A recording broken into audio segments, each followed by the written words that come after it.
স্বৈরাচার শেখ হাসিনা সরকারের গণহত্যা ও তাদের বিচারের দাবিতে সারা দেশে অবস্থান কর্মসূচি পালন করেছে বিএনপি ও এর অঙ্গ সংগঠনের নেতাকর্মীরা।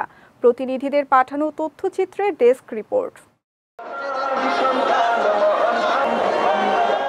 কেন্দ্রীয় কর্মসূচির অংশ হিসেবে বরিশাল সদর রোডে বিএনপির দলীয় কার্যালয়ের সামনে ও অশ্বিনী কুমার হলের সামনে অবস্থান কর্মসূচি পালন করেছে বরিশাল জেলা ও মহানগর এবং অঙ্গ সহযোগী সংগঠনের নেতৃবৃন্দরা। কর্মসূচিতে বরিশাল মহানগর বিএনপির আহ্বায়ক মনিরুজ্জামান খান ফারুক, সদস্য সচিব জিয়াউদ্দিন শিকদার সহ অন্যান্যরা উপস্থিত ছিলেন।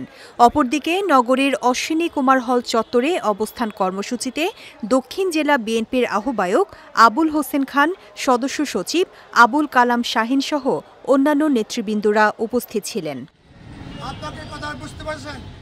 কেন্দ্রীয় কর্মসূচির অংশ হিসেবে কুষ্টিয়া মজমপুর গেটে জেলা বিএনপির সাধারণ সম্পাদক সোহরাব উদ্দিনের নেতৃত্বে অবস্থান কর্মসূচি পালন করা হয়।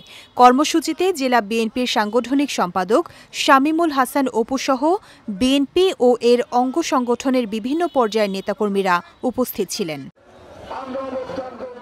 এদিকে টাঙ্গাইল শহরের পৌর উদ্যানে জেলা বিএনপির আয়োজনে অবস্থান কর্মসূচিতে জেলা বিএনপির সভাপতি হাসানুজ্জামিলের সভাপতিত্বে বক্তব্য রাখেন সাধারণ সম্পাদক ফরহাদ ইকবাল, সাবেক যুগ্ম সম্পাদক কাজী শফিকুর রহমান লিটন সহ অন্যান্যরা।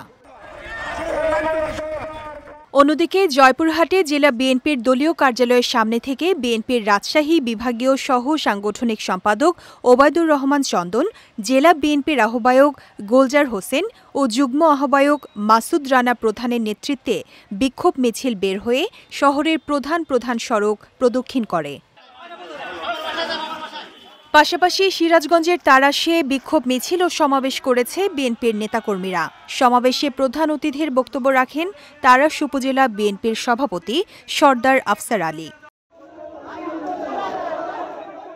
এছাড়া পিরোজপুর, জামালপুর ও কিশোরগঞ্জ সহ দেশের বিভিন্ন স্থানে কেন্দ্রীয় কর্মসূচির অংশ হিসেবে এই অবস্থান কর্মসূচি পালন করেছে বিএনপির নেতাকর্মীরা।